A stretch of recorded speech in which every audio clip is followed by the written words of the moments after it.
Hello, listeners, and welcome to Pop Screen, part of the Geek Show podcast network. We are that corner of the Geek Show that likes to deal with the good, the bad, and the bewildering of movies, either starring, about, or by pop stars.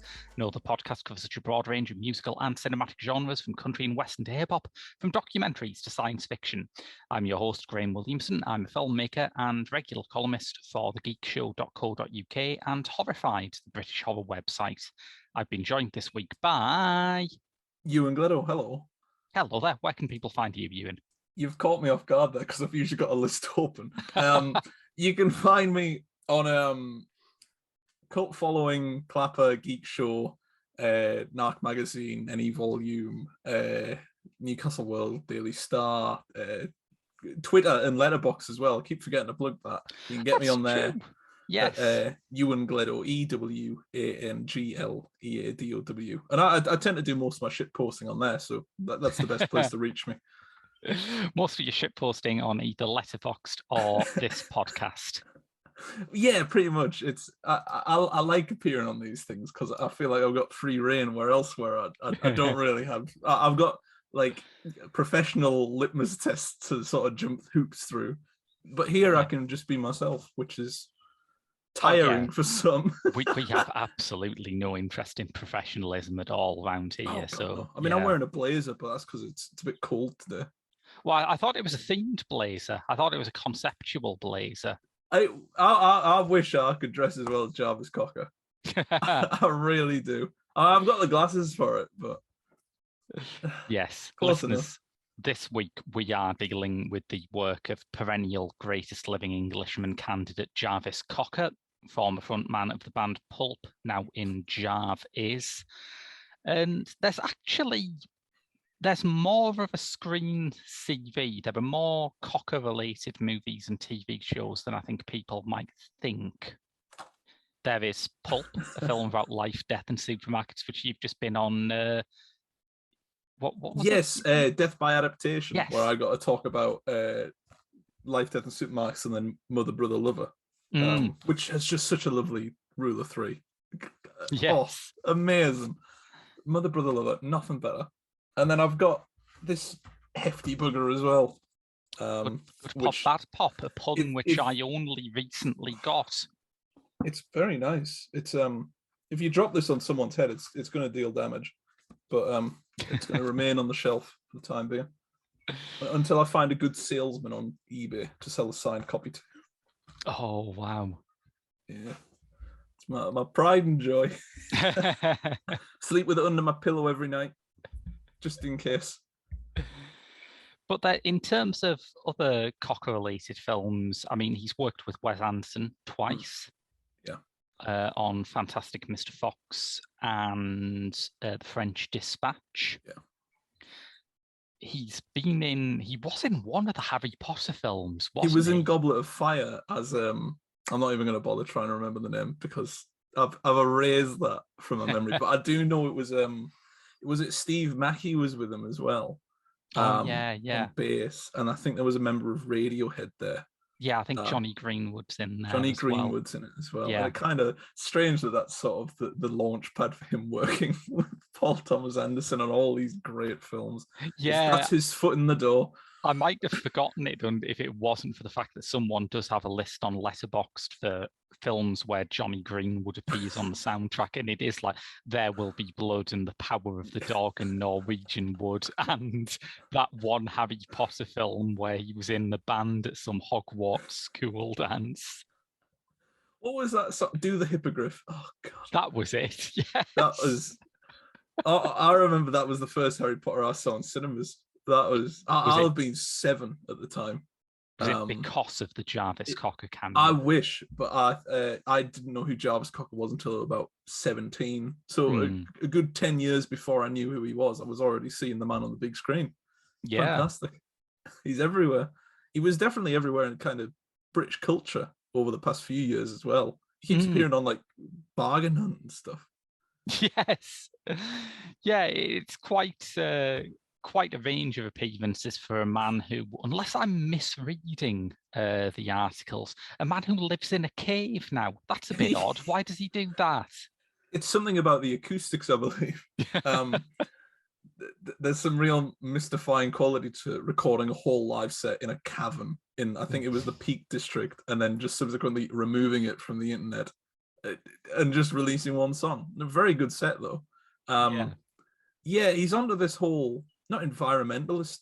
I mean, he is as well, because he did that sound dub with Riton, who's a DJ, and they did an environmental dubstep type thing. I don't think dubstep's the right word, but it was like very bouncy. Not my cup of tea, but it was very environmentally charged. And I suppose the big cave thing at the moment sort of following that suit. There's a kind of nature writing quality to it, isn't it? It's very Robert McFarlane. Yeah, it is. Yeah, I mean, I think it was. Is it this? I think the double spread of this. Yeah, the double spread of Beyond the Pale's just caves. Yes. Which didn't make much sense, but you do your job. Not bother lad. Honestly, strange fella. But no, we are going a bit further back in his career to a time, I would say, just after his Britpop peak, just after he'd been briefly ubiquitous thanks to the 1996 Pulp album Different Class, and when, by his own admission, he was at serious risk of becoming Britain's premier Jarvis Cocker impersonator. Was it around this period that he was going to stuff like the Action Man premiere and essentially appearing on every show he could get his hands on? Yes. And I think part of that is sort of logical, because part of the reason why Pulp came up as sort of pop stars after a very long period of slogging away on indie labels. And part of that was because Britpop was happening and the prevailing winds were at their back in a way that they hadn't been in the 80s. But part of it was also because Jarvis Cocker knew that part of the joy of following a pop star as a fan is seeing them pop up on any old mad shit and briefly sort of bending the ceremonies to their advantage. Yeah, absolutely. And I think he took it to the extreme, especially even after the post Different Class phase, which, you know, like the documentary we're going to talk about, is, I feel like that's one of the main reasons behind it. Channel 4 has gone to him and said, "You're quite prolific in the field of everything at the moment. Would you like to come and do a documentary for us?" And being the opportunist he is, absolutely, yeah, of course. I think it would always appear on like game shows and stuff, and he still does a little bit. He did Catchphrase a couple of years ago. Did he? Yeah, he did the Stephen Mulhern one. And I always get because my friends know I'm a huge fan. I'll always get a text saying something like, "Oh, you've seen Ward Jarvis on telly." It's like, "Oh, that'd be brilliant." Well, I don't watch TV. I know I own a TV there, but it doesn't have like satellites in it. That's just so I can watch still game from my bed. That's you know. But it's really warm. Like it heats up immediately. It's like a sauna. But it's fantastic. It's like heating without the heat.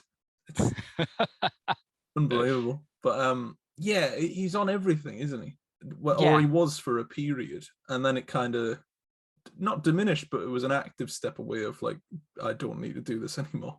Yeah, I think it's one of those things where if you're on the way up, there's an obvious utility to appearing on anything. And if you're in your, what the Pet Shop Boys called post-imperial phase, you know, it can be kind of fun to sit up on Catchphrase and Bargain Hunt and have everyone go, "That's Jarvis Cocker." There's a certain sort of innocent fun to that. And when you're actually a big star, appearing on random shit just looks tacky. You know, it just makes people sick of you. Yeah, at some point it capsizes. I think the best example of that's probably Bono, who now whenever he appears, everyone goes, Oh, not Bono, despite the fact that you two are quite good. And it's there are certain artists, and for me, it's like Liam Gallagher. Just seeing them pop up, it's like, you know what you're gonna get. You know the rigmarole. This is Yeah. what they do, and it's like you said earlier. It becomes a caricature of itself. I can't think of many artists that have like a fine line between appearing just the right amount and also maintaining that credibility of consistently where it's, oh, look who it is. Maybe Yeah. Johnny Marr or someone like that, as in when he did that quick set with the Killers at Glastonbury.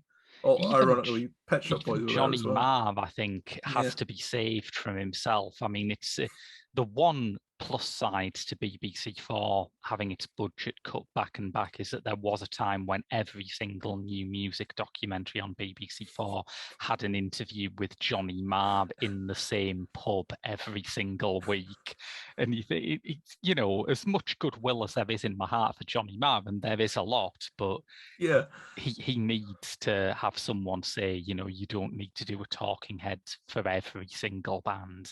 No, absolutely not. And I think we're going to head into a big period where documentaries are doing that more often. But I remember there was one Britpop documentary called Live Forever, which was Yeah. essentially collect all of the Britpop figureheads. You've got the Gallagher brothers, Damon Albarn, and Jarvis Cocker, and have them say absolutely nothing of interest for an hour and a half.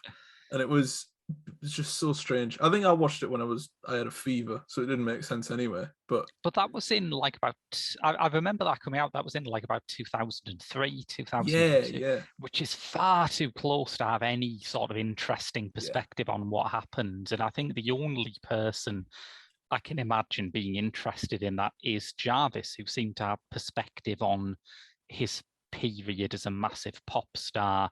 As Yeah. soon as it happened, he seemed to understand the sort of pitfalls of it immediately.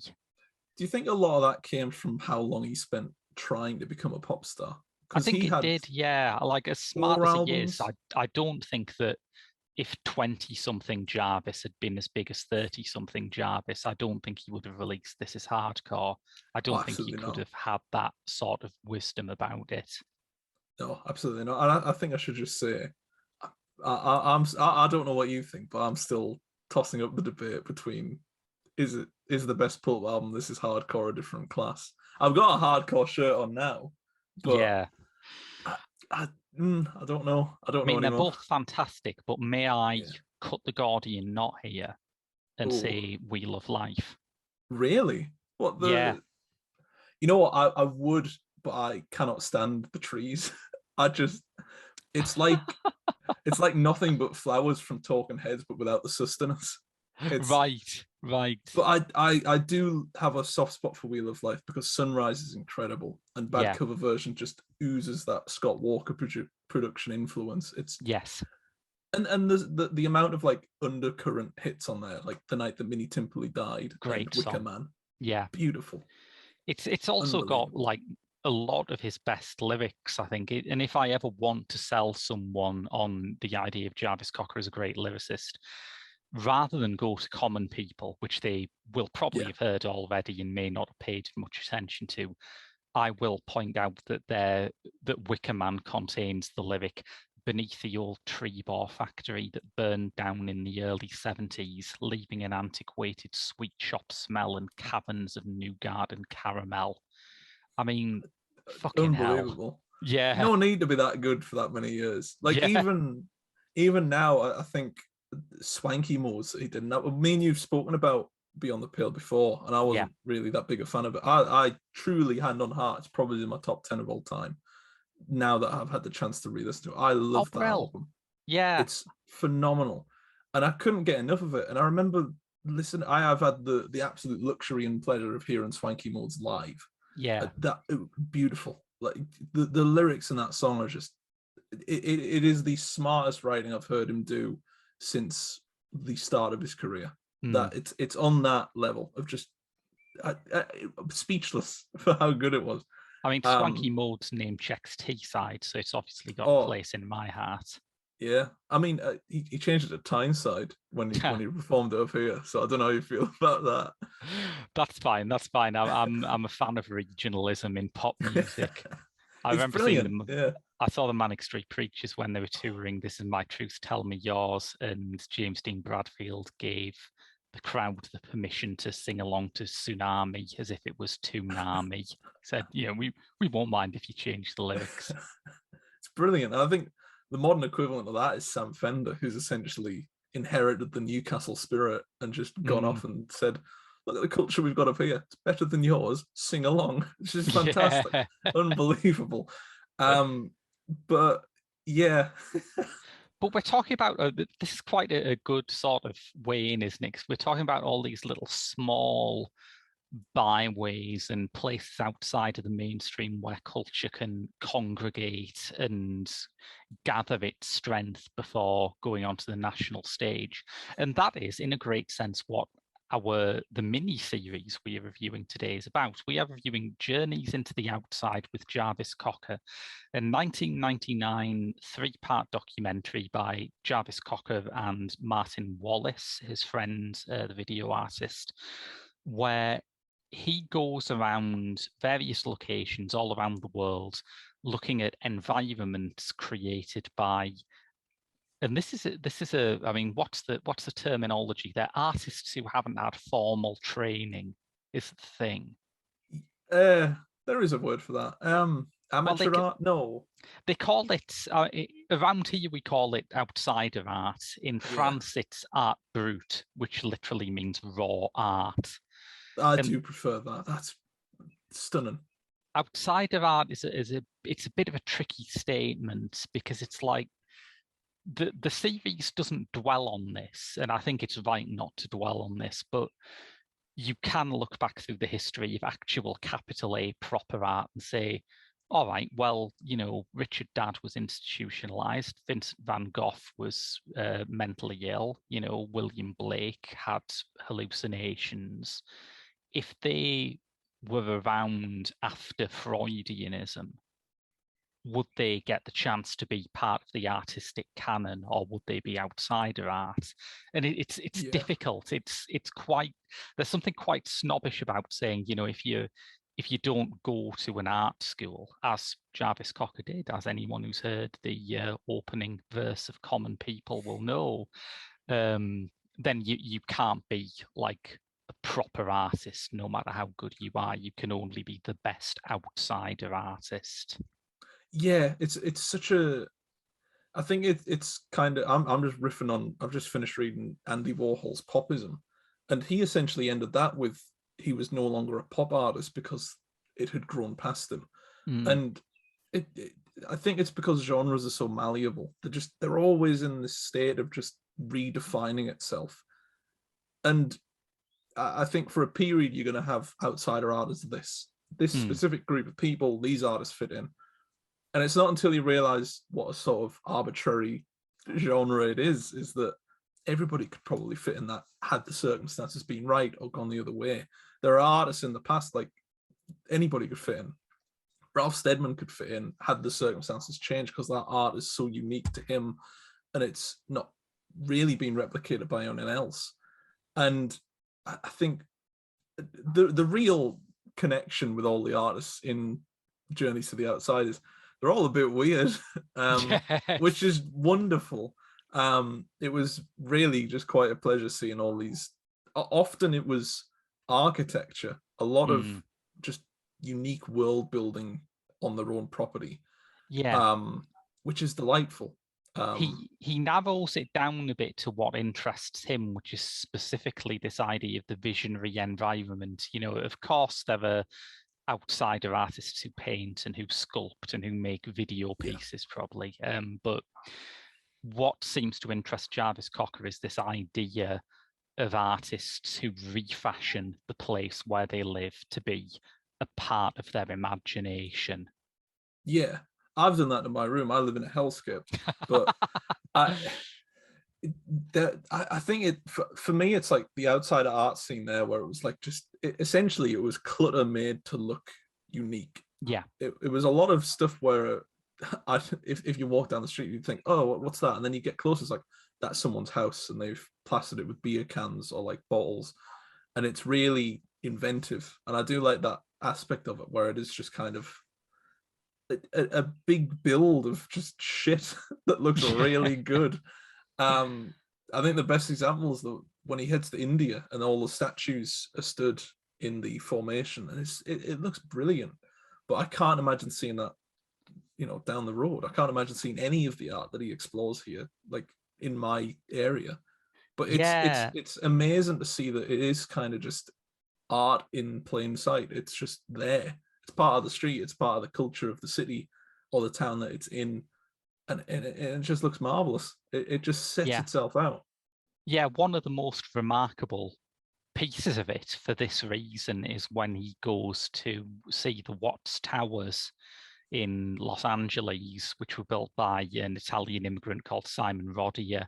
And a lot of them are immigrants, which I think is interesting. I guess it's that kind of impulse when you're in an unfamiliar country to create something that feels like home, even in this extreme version. But there's footage of the Watts Towers, which are enormous constructions, but they exist in a completely ordinary neighborhood. You've just got standard, like 1960s prefab built houses with these massive, like cathedral like spires sticking up behind them. Yeah. I think the equivalent we've got in my town is that there's a viewing tower next to a castle, but the viewing tower doesn't look like it's finished. It looks like a Gillette razor blade stood on its fucking side. And what's essentially happened is that people have built this and thought, yes, we can look over the landscapes, having had the foresight not to build it taller than the houses it's trying to look over. Makes it a bit difficult. And it just looks like a really strange modern art installation around very, not rustic, but shit houses. And it just kind of looks, lots of nice old brickwork, really nice refurbished streets, massive Gillette razor. Just sticks out like a sore thumb. And I thought about that a lot, especially in the first episode, where it's kind of bric-a-brac structures that do look unique and they do look a bit odd, but the real key to them is that they don't seem all out of place. Yeah. And it's so strange to see, a house covered with the side of it that looks like a rock formation, but it's actually like pebbles and bottles and stuff. And for having that to look normal, it's bizarre. There isn't very much of this kind of thing in Britain. We do have outsider artists, but they tend not to get involved in architecture or anything. I think the nearest example I can think of is, have you ever heard of the Headington Shark? I've not, but I do like sharks. Maybe we should just take a second for you to put that into Google Images, because I'm not sure I can describe it in a way that does it justice. Headington shit. Yeah. Oh, yes. See, I love stuff like that. Just stuff that'll make people go, one, no, everybody knows that sharks, natural habitat is the ocean. But I think even knowing that and the logical sense of it, seeing it stick out the side of the house, even for a moment, it's like, oh my God, there's a shark trying to get into that house. That's brilliant. There's a wonderful hint of Eli Cash in the Royal Tenenbaums in how you describe this. Everyone knows that sharks' natural habitat is in the ocean, but what this work presupposes is maybe it's what in this the roof implies is that every shark has a home. The equivalent I can think of is, have you ever been to the Metro Centre in in Newcastle? I don't know if it's still there. I know the Metro Centre's still there, but I don't know if there used to be a car heading out of the wall, and that's normal. I've seen loads of places do that, but the issue with this one is that it looked like it was actually going to snap off, because that much of the car was actually facing out of like a brickwork wall, where it's like, oh yeah, the car's exploding through, but it really does look like a gust of wind's going to take it down. And it was just so unnerving to be like 6 years old and walking under it. It was just, but I think, the Headington Sharks, beautiful, fabulous, isn't it? That's amazing. Yeah. The only like proper art I've seen a Banksy before in Hull, and I think we painted over it or something like that, but it's not there anymore. I think that's the only art I've seen in the outside world. I've seen Temple Bar in Dublin. That's no art is worth £8 a pint, but God.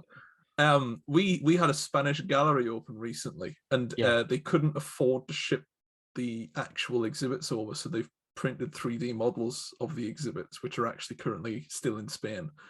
So you are free to just wander in, pick up the exhibits, and like throw them around because they're just 3D prints and then get another one. It's bizarre. The future of museums, isn't it? I would definitely go to more museums if there was a possibility that you could just sort of dick around and play catch with an ancient Etruscan vase. Well, that's the thing. There used to be the Durham Light Infantry Museum, and they shut that down years ago. But there was a massive World War I tank, and there was a very clear sign that said, "Do not climb in the tank." So me and my friends thought, well, that's clearly just for adults. So we climbed in, and I got stuck in the front of the war tank. And you could have made demands. I could have, yeah. You could have said, you know, I'll activate this if you don't give me this. I could have restarted World War One from the comfort of Durham. Brilliant. I wish I had. But what I did do, and I think what I've so from being just in museums and around like art and then watching Journeys into the Outside, it's kind of rekindled something in my brain that's like, I've got to go and see more of this stuff. I actually almost ordered an Andy Warhol print as soon as I'd finished watching this. I was going to get the 4 bananas. But it's hard not to feel carried away by it, isn't it? Because it's again that kind of Alice in Wonderland quality of walking around in a completely normal place and suddenly finding this dreamed environment. Yeah, is very seductive. The closest we've got in the Northeast is like you spot HMV and see a 2-for-1 sale. That's like the equivalent. But no, this is a very Channel 4 documentary. This is like it, 10:30, just after the football's finished. Yeah. Nice and comfortable. You got a blanket, you got your cup of tea.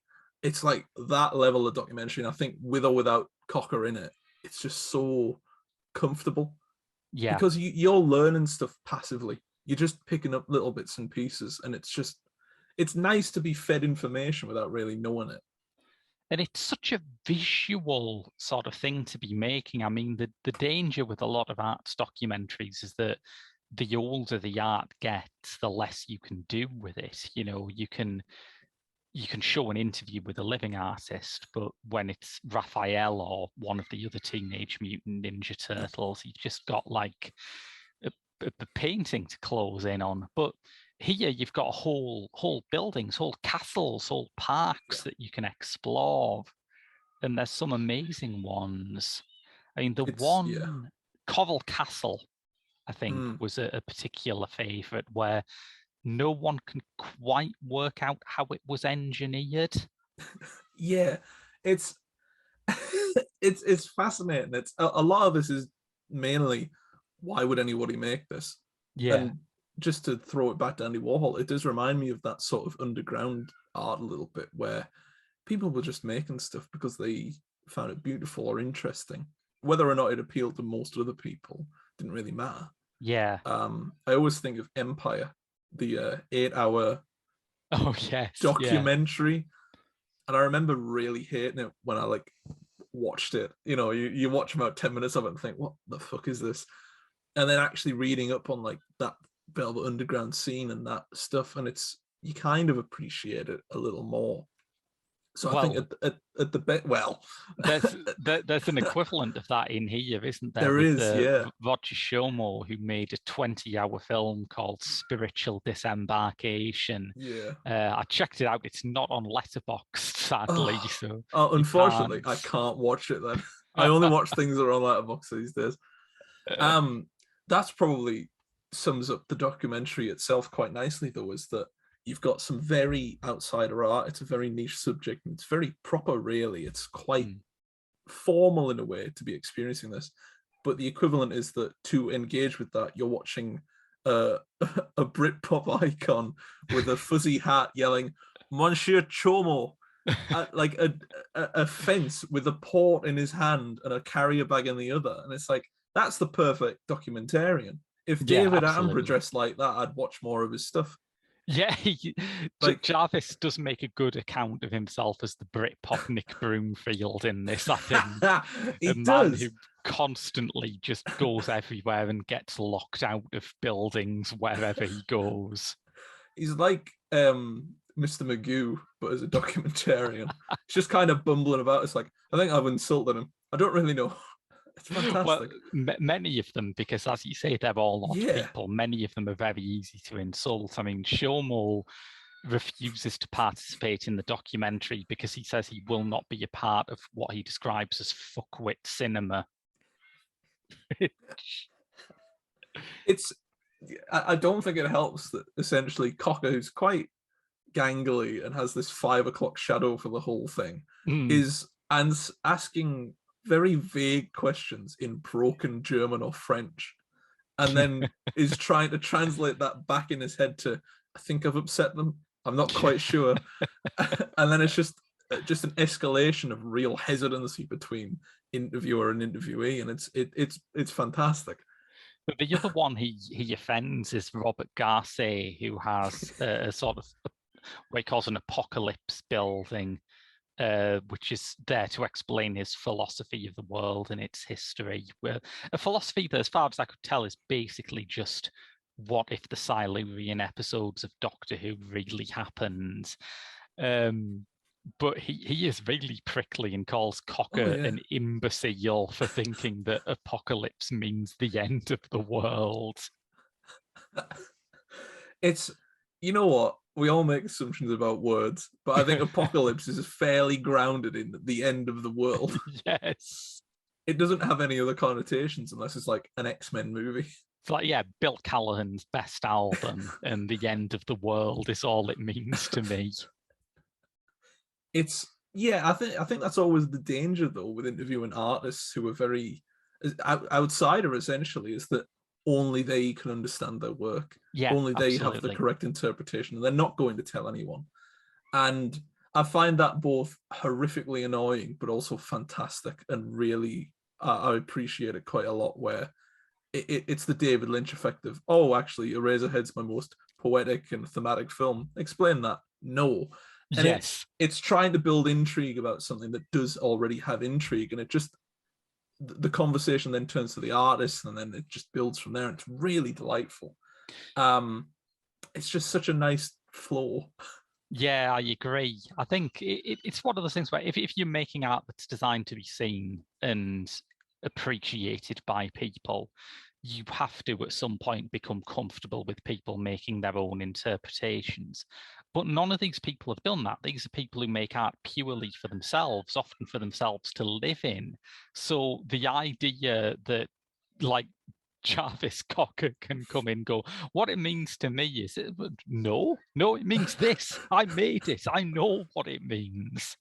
Hello, I wrote a song about hiding in a wardrobe. I'm here to tell you what your art means. Fantastic. Really, for 3 episodes, we've paid a lengthy price. I think it's clear that what drives this documentary is that he's passionate about the art he's exploring, which I think is the baseline for any documentary. It's why I like Louis Theroux so much, which is essentially the broadest example I can think of, where he's looking at these subjects not because they've got mass appeal or because there are a lot of people involved with them, but because it's interesting. Yeah. And I think a lot of documentarianism, it essentially boils down to people are going out to find interesting things in the hopes that others will find it interesting as well. Yeah. Whereas if you're going to cover, say, like the most hated family in America, for instance, you've got a sort of reason, well, I find this interesting. Other people are going to find it interesting for this reason.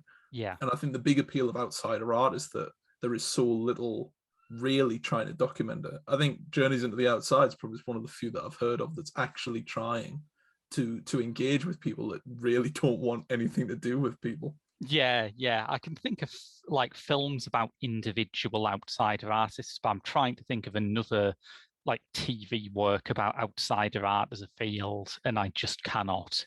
I don't think anyone else has done it. The only documentaries I can think of in my very shuttered mind is there's a couple on Banksy, there's one on Ralph Steadman, and there's that Vincent van Gogh one with Chris O'Dowd. Loving Vincent. That's not even a documentary. No. I mean, in terms of documentary stuff, like I say, I can think of there have been films about people like Henry Darger or Daniel Johnson who are outside of artists. But that's not quite what this is, and I think it would probably not hang together if it didn't have that element you mentioned of this very fanish presenter who is, saying, "I'll show you why this is great." Yeah, and it's oddly enough that's why I not dislike, but I think it's the reason I think Life, Death, and Supermarkets, the Pulp documentary doesn't work. Is that a lot of it is the director Florian Habich going, "Isn't Pulp amazing? Look at this, and then he sort of doesn't get the point. Yeah, the Habich documentary, I remember seeing when it first came out, and like you, I think it would be too harsh to say it doesn't work, but it's not what I wanted it to be. And I think part of it's because it came out at that time where there seemed to be a constant flow of music documentaries and bands about it. Like any band with a big enough cult following would get a film made about them. It still happens to some extent. But I think there were a lot of people who seemed to take that as a spur to make something where they could say, it's not just a normal music documentary. And throughout all of the bits with like Pulp fans and things like that, I was thinking, I could have actually gone for a straight documentary about Pulp. I think their story is interesting enough and they are eloquent enough to make that worth watching, Without a doubt, yeah. It's a weird blend between it kind of wants to be a concert film, it kind of wants to be a documentary on Sheffield, it kind of wants to be a Pulp documentary, and it's kind of nothing. Like, I do enjoy it, but the last time I watched it, I think it's just bad circumstances. Domino's mugged up my order, spilled a can of lemonade on myself, and it just wasn't very good. Tragedy. So it's the big triple. Yeah. I remember, I think a lot of Pulp and Jarvis Cocker I remember from uni, because that's when I like really got into the first vinyl I ever bought was Different Class. And my flatmates, I know they won't listen to this, but they fucking hate me for. I still speak to a couple of them, but they're like every time, and they're the same people that text us like, "Oh, Cocker's on the telly," because I would just blast "This Is Hardcore" and Different Class is the sort of pre-drinks music. I remember the very first night I had in my first year flat, I had an iPod, and I was the only one that had a speaker. Therefore, my speaker, my music. And the only albums I had on the iPod were the Mamma Mia soundtrack, sung by Colin Firth and the other various cast members. Pierce Brosnan, the chanters. And Pierce Brosnan, the man himself. And the only other album I had was Pulp's Gift Recordings, which is like just before. So we're all sat around listening to like "Oh You Gone Gone," and it's like we're off to see Tom Zanetti at a nightclub, and it's like just such a different mood when you go and see a DJ, and you've spent 20 minutes listening to Sheffield Sex City instrumentals. But could we just cycle back a bit to this extraordinary thing where you were getting ready to go out for a drink to either Different Class or This Is Hardcore? Now, I have drank and listened to both those albums, but I will say that the kind of drinking you do when you're listening to Different Class is very different to the kind of drinking you do when you're listening to This Is Hardcore. I'll tell you a very embarrassing story. Oh, brilliant. Yes. There's a nightclub in Sunderland, because I went to University of Sunderland. Big up the Sunderland town, massive. I went to Sunderland Uni, and there was a nightclub there called Independent. We would go every Friday, sometimes a Saturday, me on a Tuesday, because just for first year, I would just drink. It was fantastic. But every time I went, we would go straight upstairs, because that was where like Arctic Monkeys was played and Elvis Costello and like that music. And every single night, without fail, we whether it was 11 at night when it was opened or 4 in the morning when it closed, I would always request Disco 2000 by Pulp. And it got to a point where Aaron, the DJ, just knew me as Pulp Guy, because I would always wear the same denim jacket, a Pulp t-shirt, and he would just know that I wanted to do it, because I would get quite drunk and I had my own dance routine to Disco 2000. I would tear it up. Brilliant. For those 4 minutes and a half seconds, I was at bliss. And as soon as it was finished, I was ready to go home. Because that was the only song I'm dancing to. I think, what was it? When that lyric where it goes, "Oh, Deborah, do you recall?" I would go like that and then call. I was like, oh, just thinking back to it. But I remember one night I'd done the Disco 2000 routine. The audience loved it. And I got home and I thought, you know what? I'm not quite tired yet. I had a couple more drinks and I listened to This Is Hardcore. Yeah. And just the mood sours immediately. Like when you're sat listening to Help the Aged at 5 a.m, your flatmates are trying to get to sleep. I think that was the same night I got back and I was really thirsty. And it's like, oh, you know what would hit the spot after a night of heavy drink? A nice glass of milk. So I had a nice big glass of milk. And I thought, that's quite hit the spot. But do you know what would be better? Another big glass of milk. And I woke up about 2 hours after finishing Hardcore and I threw up into a bin we'd kept on the balcony from when our flatmate had slipped their disc and was throwing up into a bucket constantly. And I remember hearing footsteps and someone had come out onto the balcony to check on me, or so I thought. It was my flatmate asking me to throw up a little quieter because they were trying to get to sleep and they'd left their window open. But that could be your lyric on This Is Hardcore, isn't it? Oh, without a doubt, yeah, because This Is Hardcore is essentially the throw up from Britpop being a massive high. Yes. Some of the lyrics on This Is Hardcore are just beautiful. I'm very glad that we brought up Life, Death and Supermarkets, because there's a bit in there where Richard Hawley is in a vinyl shop and he's talking about This Is Hardcore. And he says it's essentially one of the best bits of music he's ever heard. And just to have Hawley say that, it feels like a bit more reassuring because it's stunning. It's a beautiful song. I always have like a rota of Pulp songs that like, oh, this is my favorite this week. I think This Is Hardcore's probably got the most claim to that though. I think This Is Hardcore is a spectacular song. I think in terms of my favorites, like you, I often vacillate, but the two I often land on the most. No, I think there's a trinity. I do think you have to say Common People. I don't think Familiarity has blunted Common People. I think it can be played on the radio as much as anyone likes, and it's still a spectacular song. It's amazingly not been sort of deflated as Wonderwall has or as Parklife has. It's still managed to. I think it's probably because there's a bit more meaning to Common People than Wonderwall. But that's one of the things that kind of dispirits me a bit when you hear like songs from what is my childhood on the radio from that Britpop era. You think, God, people were really happy having songs that just weren't about anything at that point, weren't they? Good old country house, eh? You just rhyme real with feel.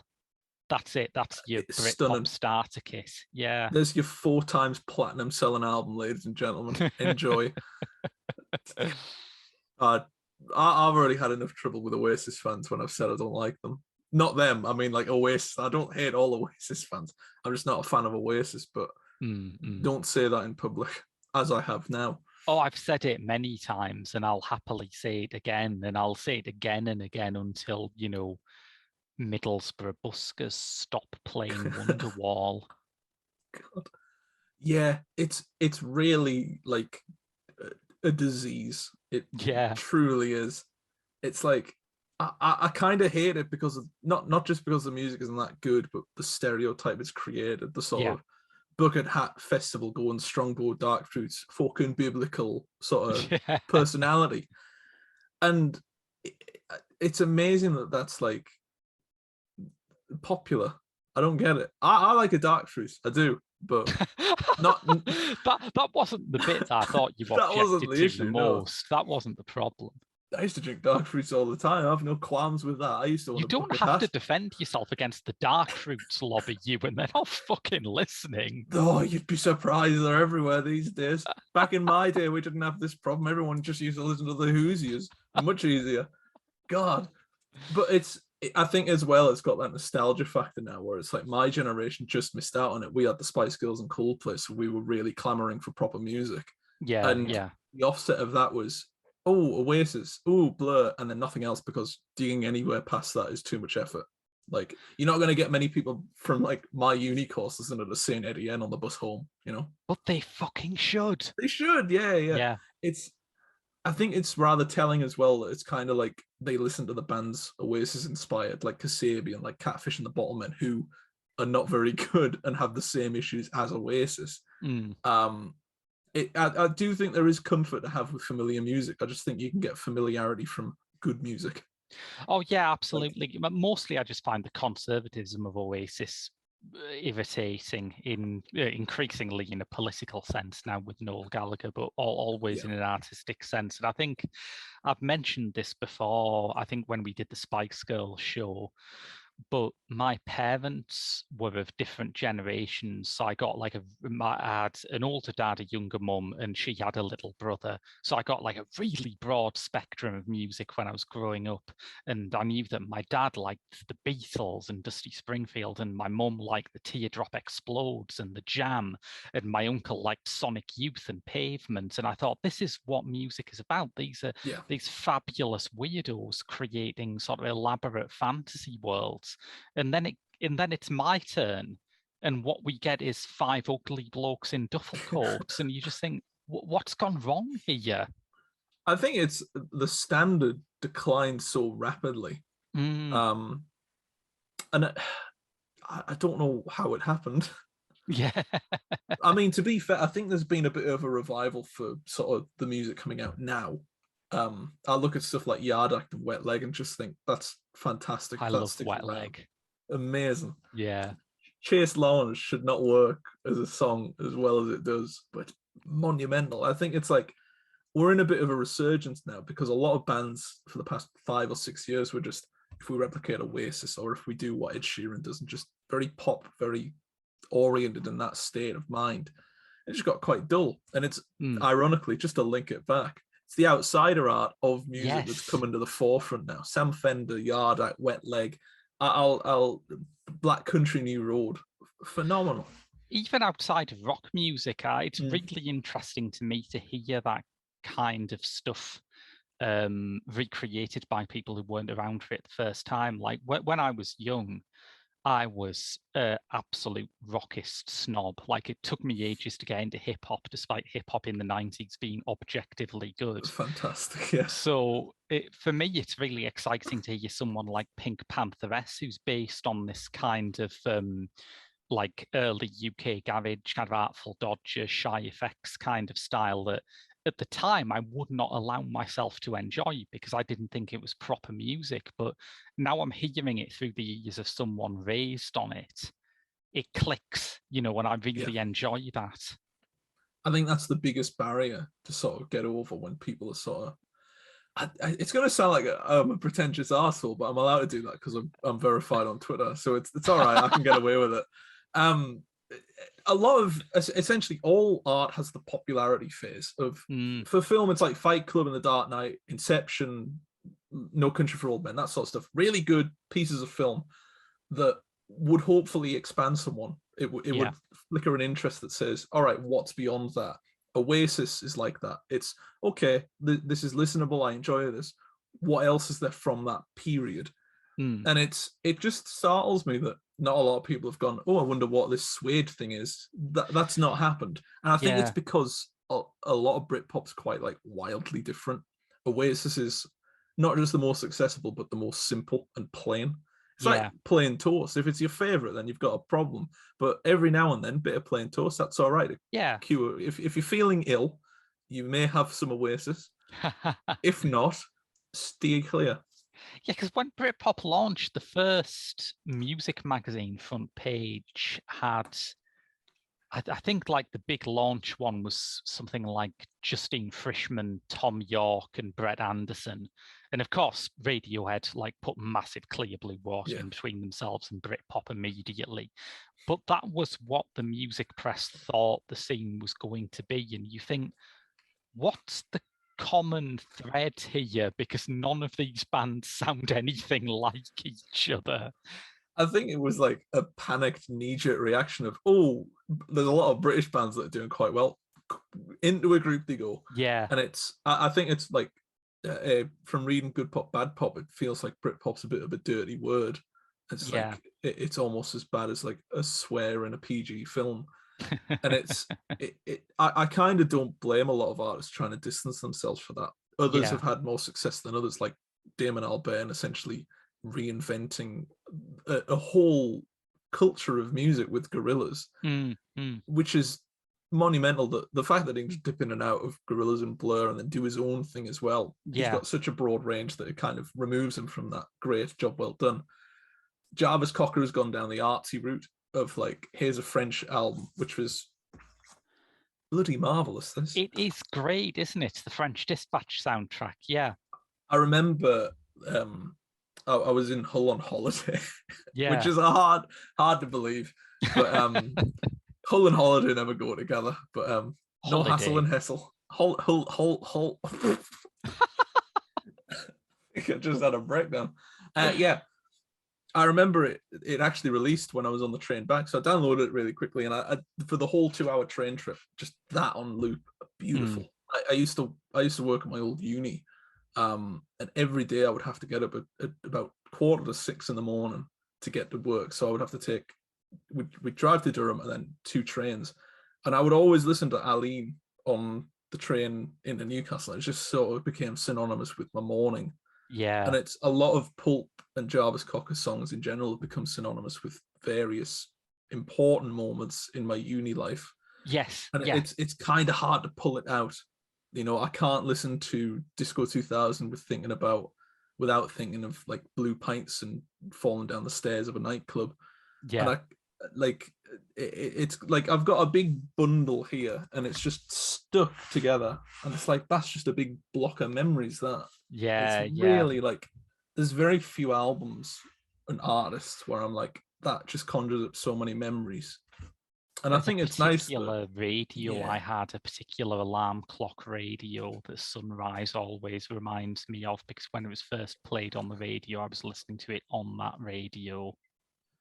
That's fantastic. That is how it beds into your life like that. It's stunning how difficult it is to have a song in bed like that, but how much of it ended up being Pulp. Yeah, absolutely.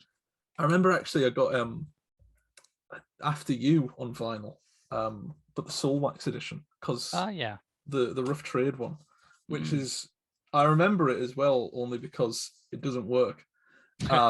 It skips about halfway into the verse and just jumps, but I never got rid of it because it became synonymous with uni, and I just kept it.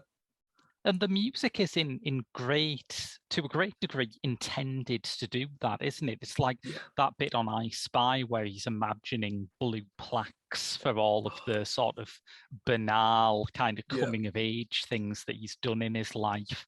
It's so specific that if it clicks with you, it will click with you because you have had a similar experience yourself.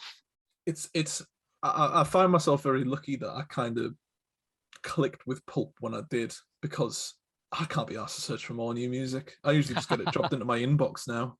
It's like, oh, can you check out this new album? No. So I got very lucky to sort of find a band that had such range and had a song for every moment, essentially, which was, you know, a real treat to dive into. Because,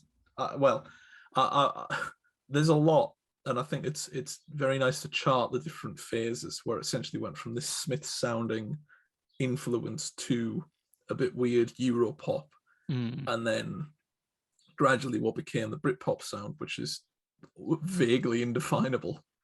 It is, and it's made particularly weird by having Pulp there. Like, without Pulp, you could say, well, Britpop is a guitar-driven fusion of, I guess, kind of, you know, you can hear bits of post-punk with bands like Elastica and Sleeper. You can hear bits of 60s pop, obviously, with Oasis and Blur.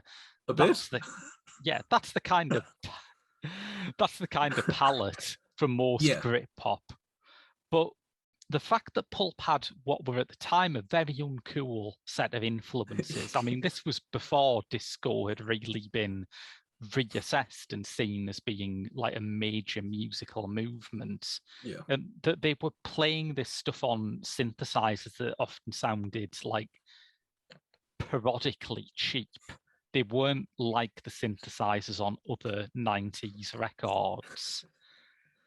It's like an everyday Casio, just Yeah. planted straight on it. And it's lovely. It feels very homegrown. I think that's it. It's that homely appeal, despite it sounding very lavish at times. I always remember I read Truth and Beauty, the story of Pulp, a couple of years ago. Great book.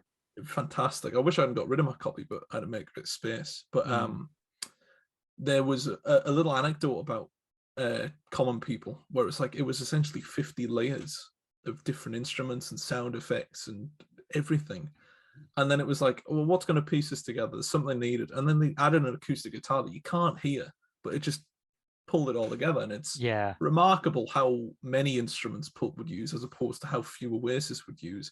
Yes. That's not even like, that sounds like a knock, but it's not. It's like, I've realized, especially now that I've listened to stuff like Scott Walker and Elvis Costello's 80s output, it's like, I'm really impressed by orchestral type songs. If you've got loads of instruments and you're using them well. I always think of Richard Hawley's Valentine, where it's like, you don't really need the violins and the orchestra behind the chorus, but it's nice that it's there. It's really nice.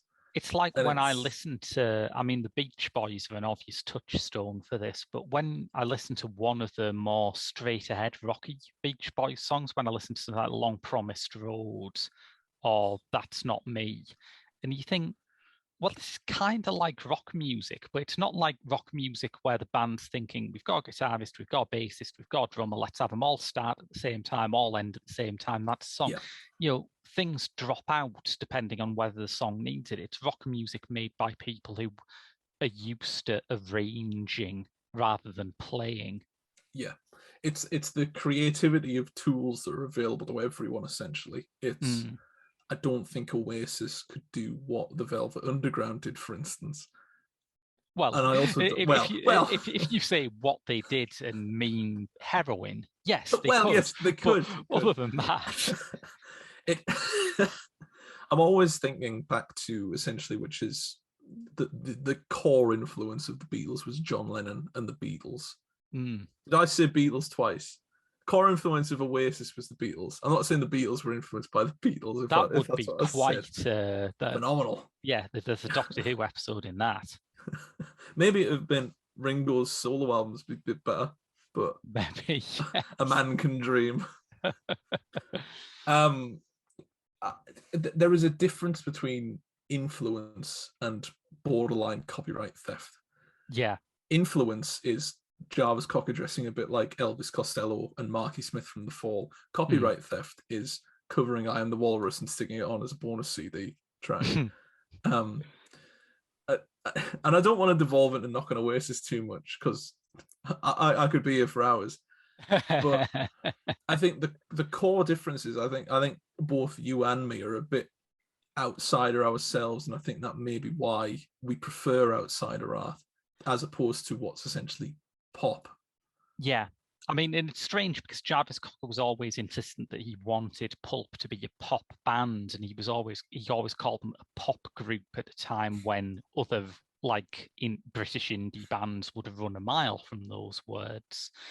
But I do know what you mean. It's like after Common People, the next single they put out was Misshapes, and that's a real statement of defiance. That's explaining that they are outside of mainstream culture, that they don't want to fit into the world as it is, let alone it's the bit at the end where it's the writing on the toilet, and I've got it on a coaster actually, which is the Live On bit, and it's amazing how much Pulp, so like the Live On stuff kind of became a bit synonymous, and if you asked anybody for an image of what Britpop was, there's two that spring to mind, and neither of them have the Gallaghers or Al Byrne in it, and it's either Brett Anderson on the front of, I think it was NME, in front of the Union Jack, or Jarvis Cocker doing the Kes pose from which is like, considering they essentially weren't the forefront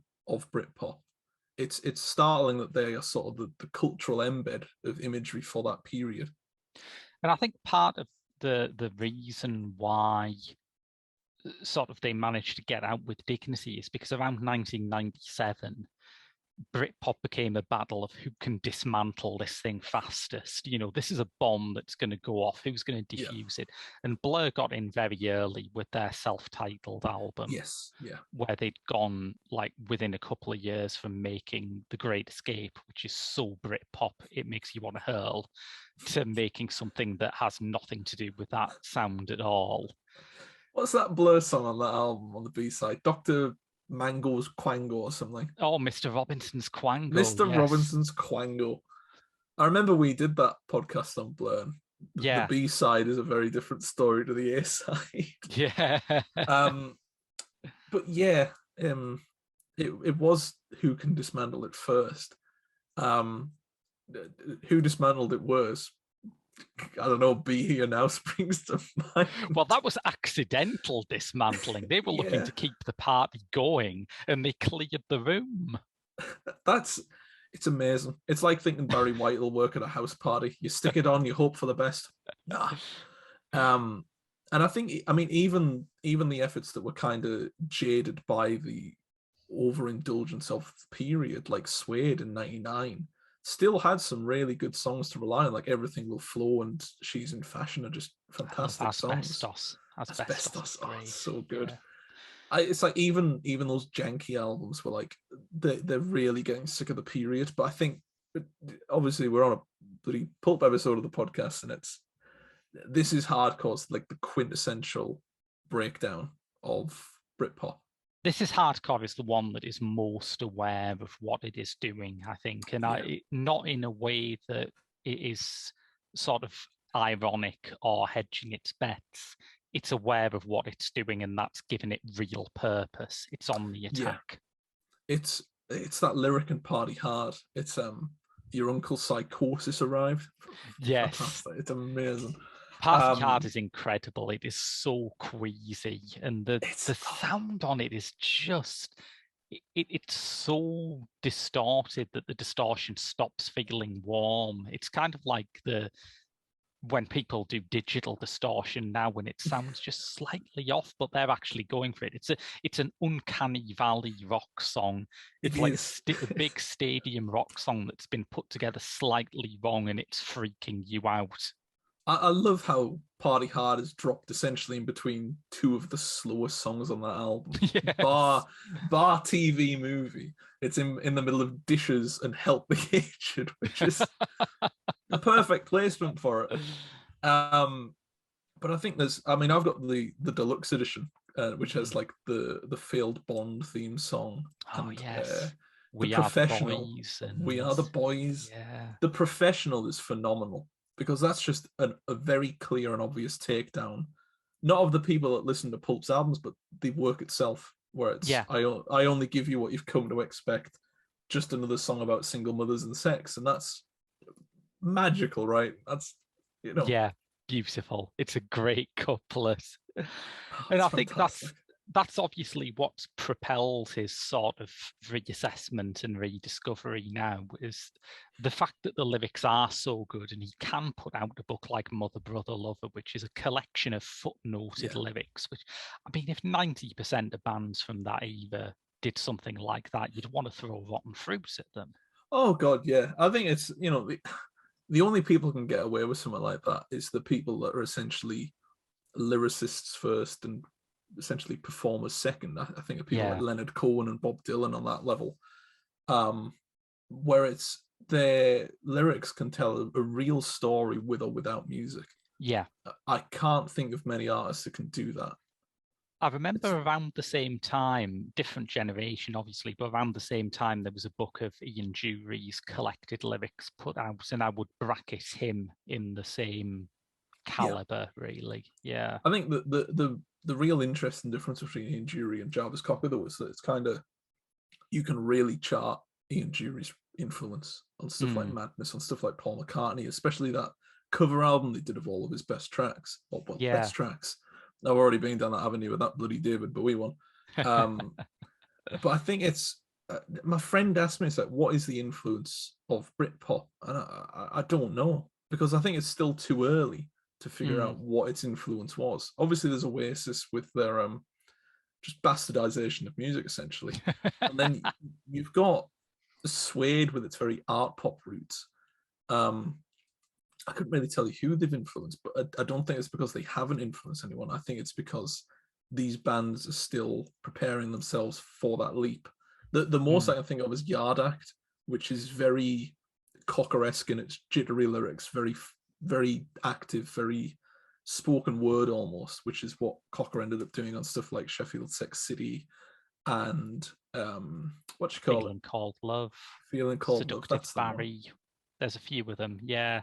There's a real beauty to the spoken word stuff that's like just David's Last Summer and Inside Susan. That's I think the mad. spoken word tracks are one of those aspects of Pulp that just gets better with every single album. Like when he starts doing them, he's good at them. But by the time you get to Wicker Man, it's just spectacular. It's amazing. I think it's one of those bands where there is consistent and real improvement from every album. Yeah. And it's very rare that happens. Usually you've got a peak and then a fall. And it's obviously the peak for most people is different class. Wow, what an amazing album. And then, oh, bit shaky there, lads. What's gone on there? Yeah. And it's not until like 20 years later when people are like, well, actually, that's pretty accurate. What a sentiment that is for the generation that listened to that it becomes sort of full circle of there wasn't really a fall.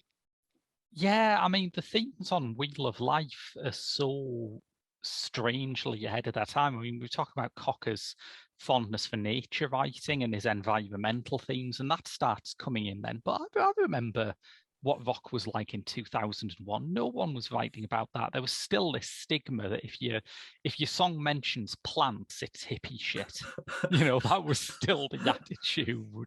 I think the closest you could probably get was like Murder on the Dance Floor, and that didn't even have plants in it. That was just good. Which very different to rock at the time, which was like what Linkin Park and Green Day. Yeah. The glory days. Kaiser Chiefs, maybe first Foo Fighters album. Oh. But that's I think it's like I said earlier, it's going to take that new generation to go back to Britpop and not have the sort of the naffness that the phrase came to embody hanging over their heads and rediscover it to make people realize what the promise of this stuff is. I mean, by about the mid 2000s, it's turned a bit now. I think largely by the mid 2000s, I was just desperate for someone to write the lyric like they cared again. And I think that's changed a bit because hip hop has replaced rock as the kind of form around which all pop music orbits.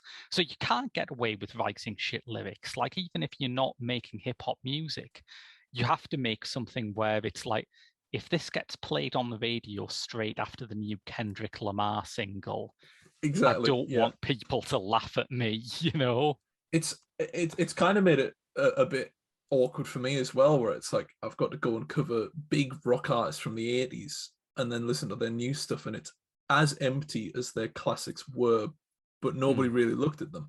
Yeah. Like Bryan Adams was great live, really good fun. All of his lyrics are the same. It's very populist, it's very welcoming, it's very entertaining, but those lyrics mean fuck all. And it's Summer of '69 is a good song, but if you want like lyrical nourishment and food for thought and like just something to think about, you're not going to go to a rock artist, especially not when hip hop's around. Kendrick Lamar, I'm not fond of the fella, but Kanye West, I think Graduation is a superb album. Amazing lyrics on there. And it's like samples of Steely Dan, and like it's phenomenal. And I think it is the lack of competition rock really gave to hip hop. That's why it was replaced. I think it's just a change of pace for people, and I think it's a welcome one. Because if not, then we're stuck with essentially acoustic guitars and singing about Oasis covers essentially. Yeah, it's good for people to realize that they're not owed an audience. Sometimes it gives them the right kick up the arse. I think the very last like dregs of that rock indie scene that have managed to filter through are people like Ed Sheeran. Very 8 cheesy singles, please, lovely. Fine, that's fine. Like, there is always going to be a market for very light pop, and I think Ed Sheeran fits that bill perfectly. But there is always a market for great pop, which I think is where we came in, is it not? With Jarvis, yeah. It is indeed, yeah. But yes, that's been your lot from Pop Screen for this week. If you liked what you heard, we do a Patreon where you can get a monthly bonus episode as well as full access to our other movie show, Directors Uncut, my Doctor Who reviews, and much, much more besides. That's at www.patreon.com/The Geek Show. But until next week, I've been Graham. I've been Ewan. And we'll see you later.